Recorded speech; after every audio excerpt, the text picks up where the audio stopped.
Good day, and welcome to the Digital Turbine Reports Fourth Quarter and Fiscal 2024 Financial Results Call. All participants will be in listen-only mode.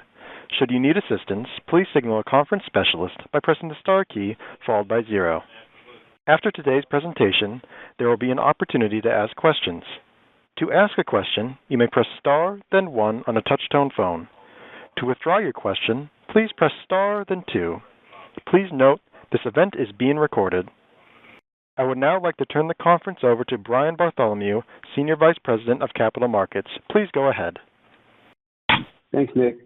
Good afternoon, and welcome to the Digital Turbine Fourth Quarter and Fiscal 2024 Earnings Conference Call. Joining me on the call today to discuss our results are CEO Bill Stone and CFO Barrett Garrison. Before we get started, I'd like to take this opportunity to remind you that our remarks today will include forward-looking statements. These forward-looking statements are based on our current assumptions, expectations, and beliefs, including projected operating metrics, future products and services, anticipated market demand, and other forward-looking topics. Although we believe that our assumptions are reasonable, they are not guarantees of future performance, and some will inevitably prove to be incorrect. Except as required by law, we undertake no obligation to update any forward-looking statements. For a discussion of the risk factors that could cause our actual results to differ materially from those contemplated by our forward-looking statements, please refer to the documents we file with the Securities and Exchange Commission. Also, during this call, we will discuss certain non-GAAP measures of our performance. Non-GAAP measures are not substitutes for GAAP measures. Please refer to today's press release for important information about the limitations of using non-GAAP measures, as well as reconciliations of these non-GAAP financial results to the most comparable GAAP measures. Now I'll turn the call over to our CEO, Mr. Bill Stone. Thanks, Brian, and thank you all for joining our call tonight. I'd like to break my remarks into 3 areas. First, I want to close out our year-end results. Secondly, you may have seen in our outlook that we're beginning to issue annual guidance for the first time, and I want to focus the majority of my remarks on our plan to return to growth this fiscal year versus only focusing on a single quarter. And finally, I want to provide some commentary and updates on how we're positioned to profitably grow well beyond just this fiscal year. To close out fiscal 24, we achieved $545 million of revenue, $92 million of EBITDA, and 58 cents of non-GAAP earnings per share. In addition to the numbers, and despite a challenging operating environment, I'm proud of the team and specifically the notable progress we made on numerous investment activities that set us up for the future, including our progress on our new version of Ignite, our migration to our new hosting platform, our launch of SDK bidding, and many new back-end corporate systems consolidated and launched. We've also seen a number of tailwinds emerge that I'll discuss later in my remarks that will be catalysts for our return to growth. But we also continue to navigate a few short-term headwinds that are persistent in our very near-term results. Specifically, U.S. device sales continue to be challenging. As some U.S. operators have publicly reported, post-pay upgrade rates were approximately 3% of the base for the March quarter, or a run rate of 12% per year. This would imply more than an 8-year upgrade cycle, which I think all of us would recognize as unsustainable for the long term, but it is a reality in the present. Exacerbating this trend were fewer software updates on the in-life devices, which reduced monetization opportunities. The other headwind is our ability to distribute Chinese non-gaming applications here in the United States. We're working aggressively in pivoting these spends to other international markets, but nevertheless, it does impact revenue here in the U.S. market. But our spend from non-gaming Chinese companies has decreased by approximately $20 million from fiscal 23 to fiscal 24, despite those companies wanting to spend more on our U.S. supply. Our number one priority is returning the business to growth. And in order to do that, there are 3 growth drivers. First is growing our device footprint. As mentioned in our earnings press release, we anticipate an incremental 70-plus million devices launching with various Ignite capabilities. Including in this number is expanding our relationship with Motorola that is both exclusive to Digital Turbine and is also global, including on all operators here in the United States. Motorola has been shipping between 40 to 50 million devices over the past few years and are one of the few OEMs showing positive growth. Their shipments roughly approximate to the amount of postpaid devices that all the U.S. operators combined are selling. In other words, this is a positive material development for us. It is early days, but we're also live with one store in Korea that will ultimately add tens of millions more devices with single-tap capability. Our pipeline remains extremely robust as we are seeing many global operators and OEMs wanting to work with us, and we look forward to sharing more device supply opportunities in the future.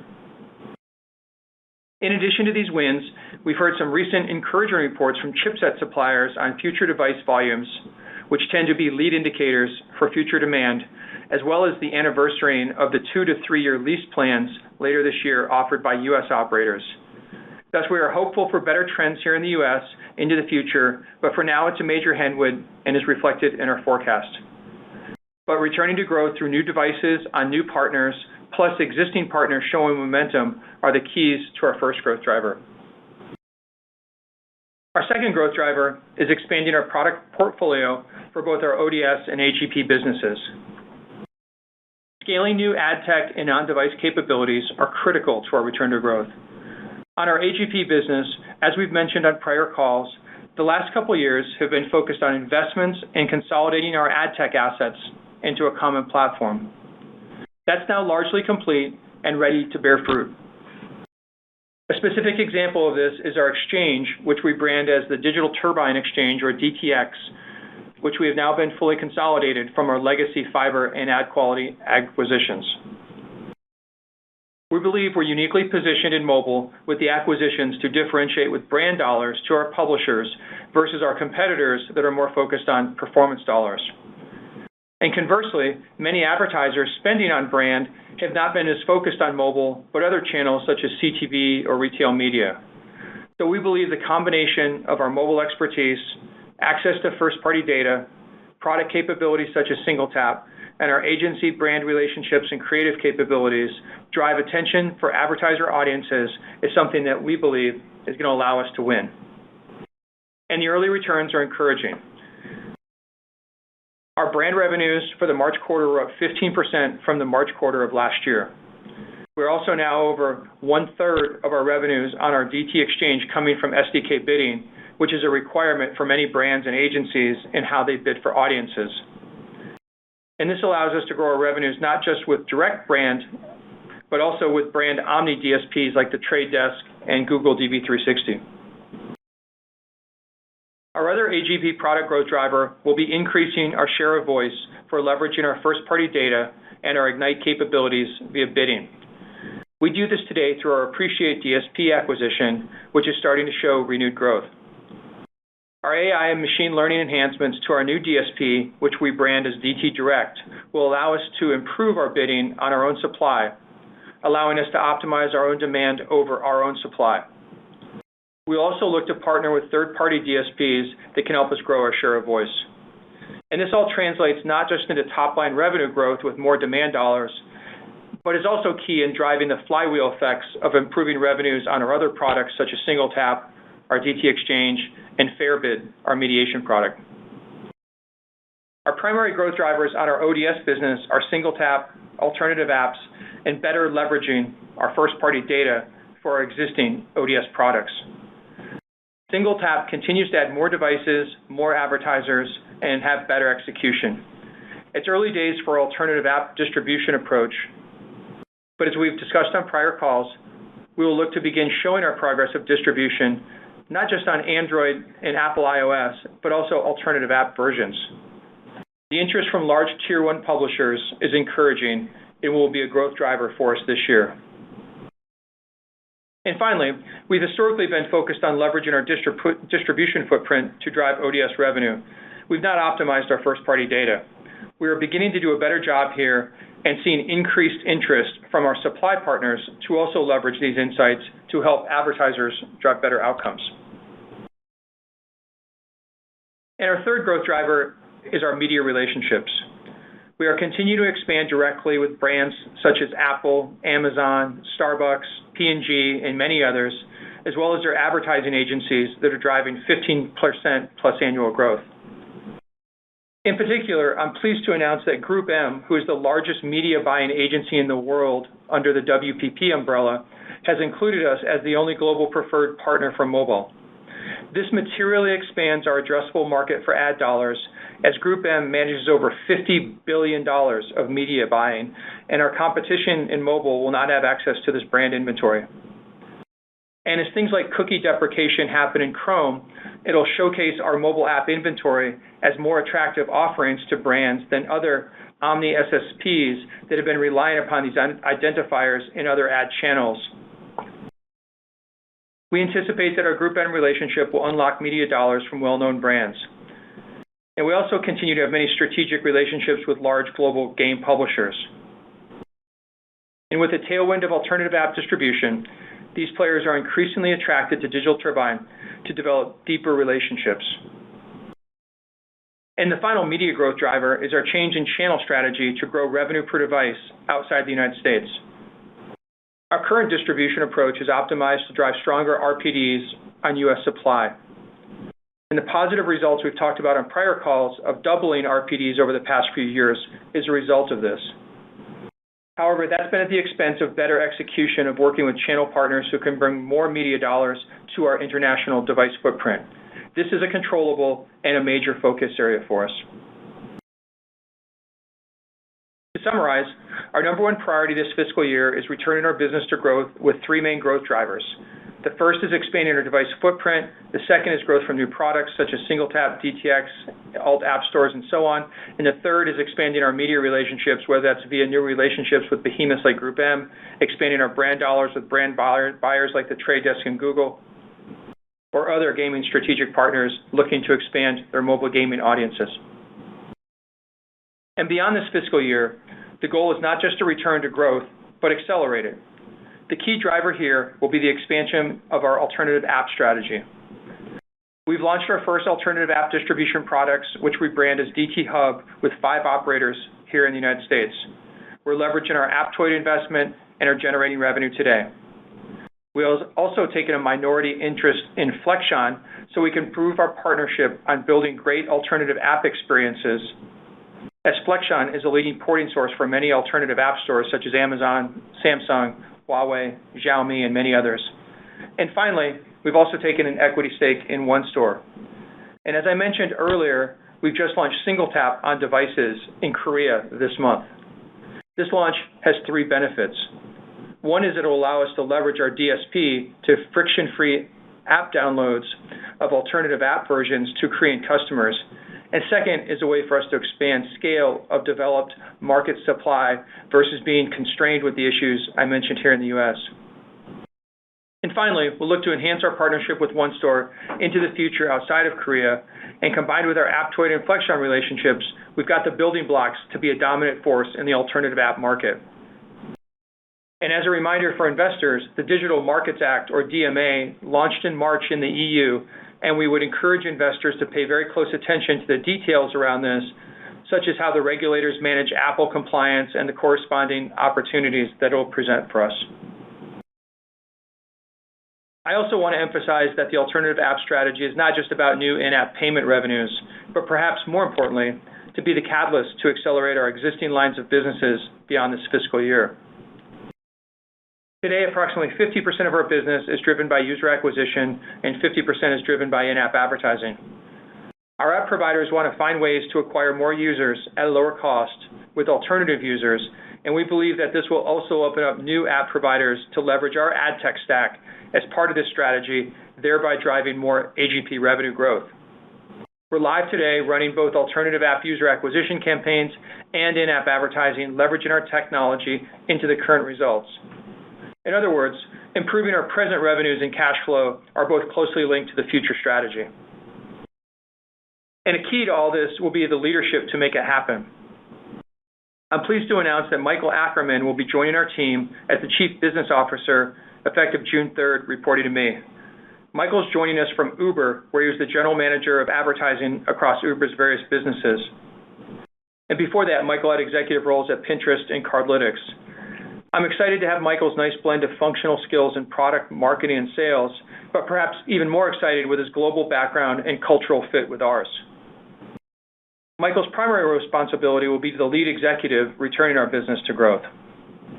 And in conclusion, we've seen some nice tailwinds in our business that should be catalysts returning our business to growth later this year, with many specific drivers from devices, products, media partners, and cost optimization activities that are all in flight to accomplish this year. Those are the things that are going to return Digital Turbine to a growth company in the short term while we continue to preserve our very bright long-term vision.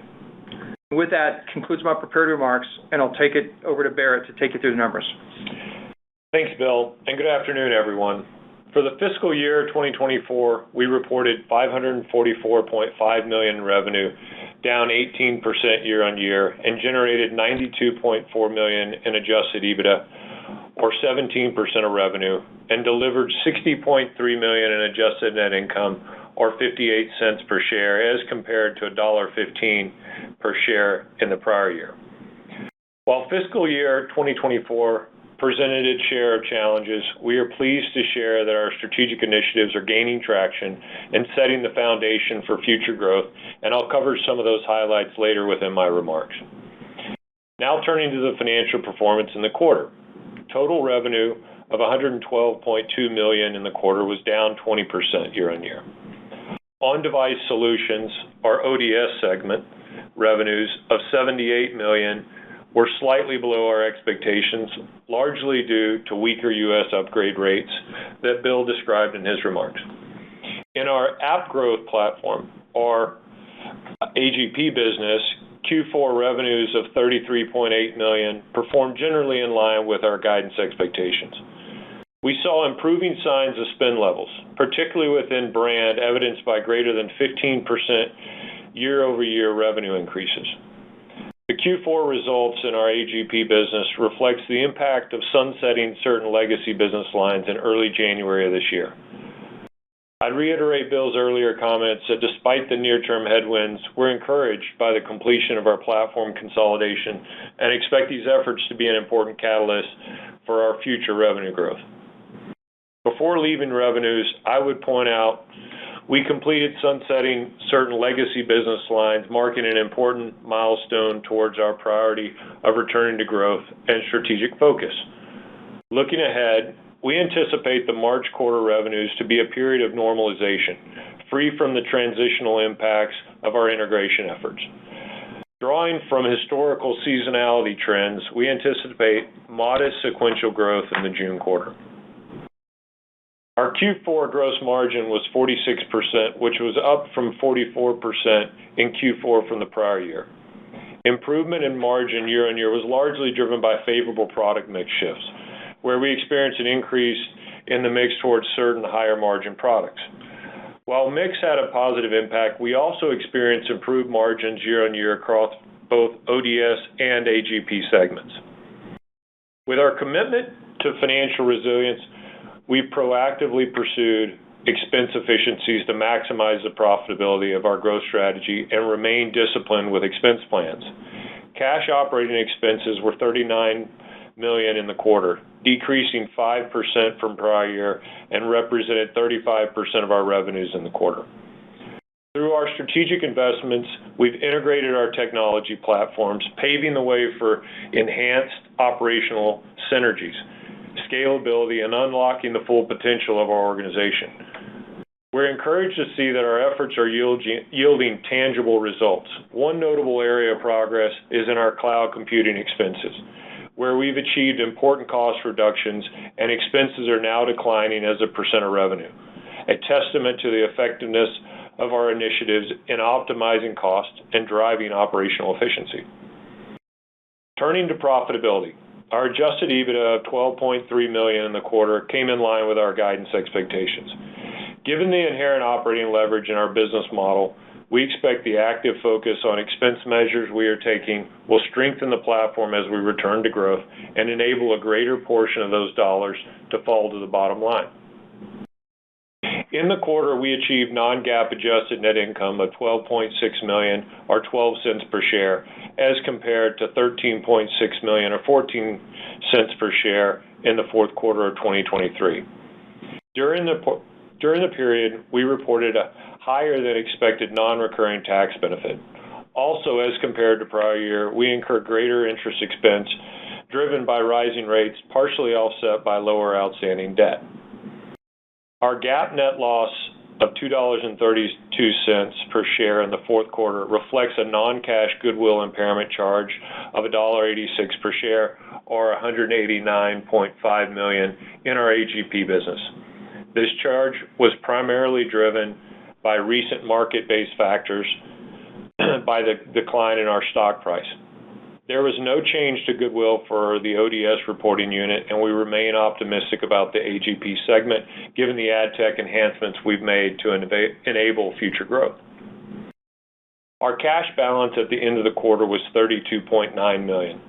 Free cash flow from operations of negative $15.6 million was temporarily impacted, primarily due to delays in invoicing timing. While we've completed our back office system implementation to a single accounting platform that we have discussed on prior calls, our billing system migration impacted certain AGP invoicing timing delays in the quarter, resulting in a temporary negative impact on cash flows and working capital in the quarter of approximately $15 million. We have corrective actions in motion and expect to see our receivable balance and working capital return to normal levels in the coming months, and expect to return to generating positive free cash flow in the back half of the calendar year. Additionally, during the period, we completed and funded a $10 million strategic equity investment in our One Store partnership. Our debt balance ended the quarter at $385 million drawn on our revolving credit facility, and as our business strengthens, we would expect to pay down our revolver in larger quarterly increments. Now let me turn to our outlook. Looking ahead to our growth roadmap, we are optimistic about the prospects for Digital Turbine. Starting this fiscal year, we are now providing annual guidance. This move is aimed at informing our stakeholders about our longer-term growth roadmap, intentions, and expectations. With the recent addition of new global device supply and the ongoing enhancements to our platform, we are well positioned to capitalize on the emerging opportunities and drive top-line growth and free cash flows. We expect revenue to be in the range of $540 to $560 million for the fiscal year 2025, reflecting our confidence in the underlying trajectory of the business and the momentum we are seeing in the market. Additionally, we project non-GAAP adjusted EBITDA of between $85 million and $95 million, underscoring our commitment to driving operational efficiency and delivering value for our shareholders. In closing, we are working diligently to ensure that we position the company for growth in 2024 and beyond. Our business is seeing encouraging signals and evidence implying growth on the horizon, fueled by some of the announcements and growth catalysts that Bill referenced earlier. Operationally, we have made significant strides in modernizing key product functionality and back-office system infrastructure and enhancing our leadership team. These initiatives are integral to our long-term success and will enable us to unlock growth potential and enhance shareholder value. Furthermore, the recent wins on the media and advertiser side are proof points that our newly re-engineered ad tech platform is now performing at a level at which it is well positioned to gain market share. As we look ahead to fiscal year 2025 and beyond, we are confident in our ability to capitalize on emerging opportunities, drive top line and free cash flow growth, and deliver sustainable long-term value for our shareholders, and we are excited about the journey ahead. With that, let me hand it back to the operator to open the call for questions. Operator? Thank you. We will now begin the question and answer session. To ask a question, you may press star, then 1 on your touch-tone phone. If you are using a speakerphone, please pick up your handset before pressing the keys. If at any time your question has been addressed and you would like to withdraw your question, please press star, then 2. At this time, we will pause momentarily to assemble our roster. The first question comes from Omar Dessouky with Bank of America. Please go ahead. Hi, thanks for taking my question. We saw a news article today saying that T-Mobile is about to acquire U.S. Cellular. I think U.S. Cellular is one of your biggest, is one of your customers, but T-Mobile is working with one of your competitors. So do you foresee any impact to your business And how should we think about the potential opportunity and risks relating to the potential merger? Yeah, sure, Omar. This is Bill. I think that this is something that is, what I read today is that it's going to be about a year plus away from closing, so it's not anything that's imminent. It has to go through a bunch of regulatory reviews. But with that being said, U.S. Cellular has been a fantastic partner for ours. They do our highest revenue per device of any of our partners today, and they've been fantastic for us. Today, they're probably about 1% to 2% of our revenue. I look forward to having that as an opportunity to put another zero on it. Hopefully T-Mobile can see the great performance they've been able to generate with us. Okay, and if I could just ask one follow-up. Apple had begun enforcing the new privacy manifest policy at the beginning of May. We're wondering if you've heard anything from clients. I know there's a lot of focus on Android usually, but to the extent you see anything from the Apple side or just read through, from some of your customers, would be really helpful. Thanks. Yeah, I mean, I read attribution advertisers. Yeah. Yeah, sure. So I think as far as Apple's new pricing goes, I think it really depends upon what kind of app developer you are. I think for app developers that have kind of mid to hardcore gaming audiences where maybe there are fewer numbers of people, but they spend more per person. I think the changes are pretty much more of a non-event. I think for lower end, casual, hyper-casual games that are advertising based and may not generate a lot per user, it's prohibitive. So I think our expectation, Omar, is that we're going to see the EU regulators weigh in on this later this year. And I think we'll see a lot of downstream impacts, from that, whether that's, from telcos, whether that's from OEMs, whether that's from publishers, whether that's from mega cap players. I think you're going to see a lot of downstream impacts depending upon how the EU rules on some of the pricing moves they've made as part of the DMA. Okay. Thanks a lot, guys. Look forward to catching up later. Thanks. All right. Thanks. The next question comes from Darren Aftahi with Roth. Please go ahead. Hey, guys. Good afternoon. Bill, you talked about some traction with Tier 1 publishers on the open app distribution side. Could you indulge us a little bit more about kind of the traction you're seeing? And I think you said there may be some contribution this fiscal year. Like, how material is that? Yeah. So thanks, Darren. For as far as Tier 1 publishers, we're seeing great relationship with some of the gaming folks. I'd call out King. I'd call out Playtika. I'd call out Play Simple. I'd call out Scopely. It's kind of some specific publisher names that we're working with in the alternative space.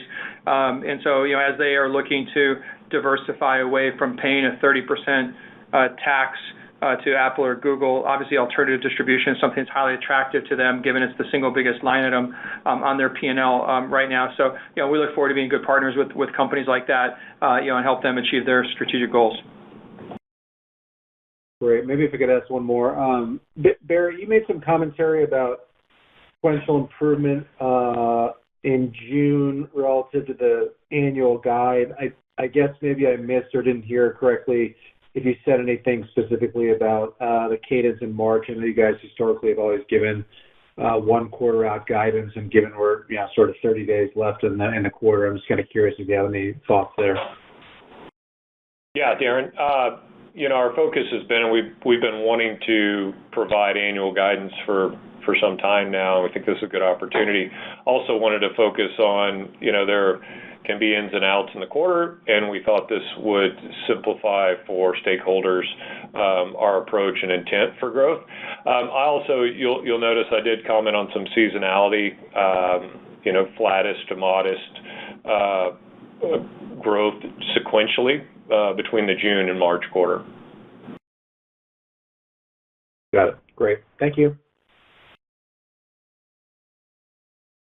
Again, if you have a question, please press star, then 1. The next question comes from Tim Nolan with Macquarie. Please go ahead. Hi, guys. Thanks for taking the question. I'd like to ask about things on the app growth side, where you had said previously that some of the longer tail customers that you were kind of not bringing on as part of your consolidation efforts would be, I think you had said, would be kind of cycling out as lost business around this time, kind of early 2025, fiscal 25. Just wondering if you could update us on that, and maybe comment a bit further on, it's been a very interesting market with the two biggest players in the space, AppLovin and Unity, reporting very different types of results in ad tech. Just wonder if you could talk a bit about your positioning versus them and kind of what you're seeing in terms of demand from your customers to use your DT Exchange and other services. Thanks. Yeah, thanks, Tim. So you're referencing in the first part of your question around the deprecation of our Ad Colony exchange. And yes. The Ad Colony exchange had many, many tens of thousands of publishers and a very long tail of publishers, some of which were doing hundreds of dollars or thousands of dollars. And it didn't make economic sense for us to go out and migrate a lot of those legacy publishers over to our consolidated digital Turbine exchange. And so we're rolling through those comps right now. So as we go forward in the year, you'll see that no longer be a negative comp for us like it has been in the rearview mirror. But with that being said, the reason we did that is we wanted to consolidate around digital Turbine exchange, and we believe we've got something pretty special and unique here, not just with our performance advertisers, but also with brand advertisers. As I mentioned in my remarks, getting certified by Group M as a global distribution partner, that's a really big deal in terms of unlocking brand dollars, where now those brand dollars has historically had gone to other channels, whether that's retail media or CTV or other places on the web or what have you. So now in terms of in-app advertising for mobile, that's something that's unique for us, and that's something our competitors do not have. So if you talk to most game publishers and others out there, they'd much rather see a P&G ad or a Coca-Cola ad than an ad for a competing game that's trying to take their users. So we think this is something that is very sticky and something that has now allowed us to consolidate around in terms of differentiating our exchange versus others that are out in the marketplace. So that's something we're pretty excited about. Okay, so could I just follow up on that point then, Bill? So is the momentum and the growth, return to growth you're talking about for next year, is that maybe more coming from those advertisers, or do you also see the gaming advertisers using the platform more? We'll continue to work with our performance and gaming advertisers, but you'd ask the question around differentiation, and we feel like that the brand dollars rolling through, whether those are direct brand dollars, those are PMP brand dollars, or whether those are coming from Omni DSPs like the Trade Desk or Google DV360, that's something we're really excited about in terms of that's unique to us in the marketplace, on our publishers. So that's something where we're really focusing on how we can differentiate there. Yep, very clear. Got it. Thanks. This concludes our question and answer session. I would like to turn the conference back over to Bill Stone for any closing remarks. Yeah, thanks everyone for joining the call tonight. I feel the weight of our stock performance on our shareholders, employees, and all of our stakeholders, and want to make sure everybody knows we as a team are fully committed to returning to growth. We have a number of encouraging activities and growth drivers that are going to help us achieve this. We look forward to reporting on our progress against all the points that we made on today's call, and we'll talk to you again on our fiscal 25 first quarter call in a few months. Thanks, and have a great night. The conference is now concluded. Thank you for attending today's presentation. You may now disconnect.